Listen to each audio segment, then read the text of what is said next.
NTV time, जनता की बात जनता के साथ। आगामी 29 नवंबर को 3 दिवसीय दिल्ली विधानसभा सत्र शुरू होने वाला है, जिसको लेकर दिल्ली के गोंडा विधायक अजय महावर ने दिल्ली सरकार पर निशाना साधा। उन्होंने कहा कि विधानसभा सत्र का कार्यकाल सरकार को बढ़ाना चाहिए, जिसमें एक दिन मुख्य मुद्दा दिल्ली के प्रदूषण को लेकर ही होना चाहिए, जिससे दिल्ली की जनता को प्रदूषण से राहत मिल सके, और एक दिन दिल्ली में बढ़ती पानी की समस्या और यमुना की सफाई को लेकर होना चाहिए। और सबसे अहम बात कि सत्र के दौरान प्रश्नकाल का भी समय निकालना चाहिए, लेकिन दिल्ली सरकार इस प्रश्नकाल से बचती हुई नजर आती है। आखिर ऐसा क्या डर है दिल्ली सरकार को, और क्या कुछ कहा विधायक अजय महावर ने, देखिए हमारी इस रिपोर्ट में। एनटीवी टाइम के लिए दिल्ली से अक्षय माहेश्वरी की रिपोर्ट। दिल्ली विधानसभा का सत्र 29 नवंबर को शुरू होने वाला है और 3 दिन का यह सदन चलेगा।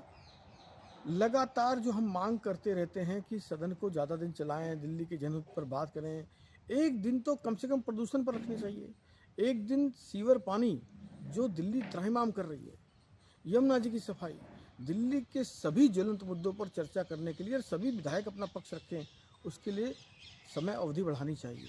ये हमारी मांग है। और प्रश्नकाल इस बार भी नहीं रखा गया। प्रश्नों से भागती क्यों है दिल्ली सरकार? कारण क्या है भागने का? क्या डर है? तो एक्सपोज होने का डर है। तो इसलिए हम चाहते हैं प्रश्नकाल भी हो। और पिछली बार 280 भी पढ़ा हुआ मान लिया गया।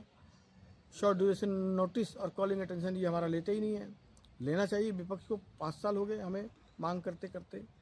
कुल मिलाकर सदन में समय को सुनिश्चित रूप से संविधान के अनुरूप चलाना, प्रश्नकाल रखना, ये सब अब सिर्फ कागजों की बातें रह गई हैं।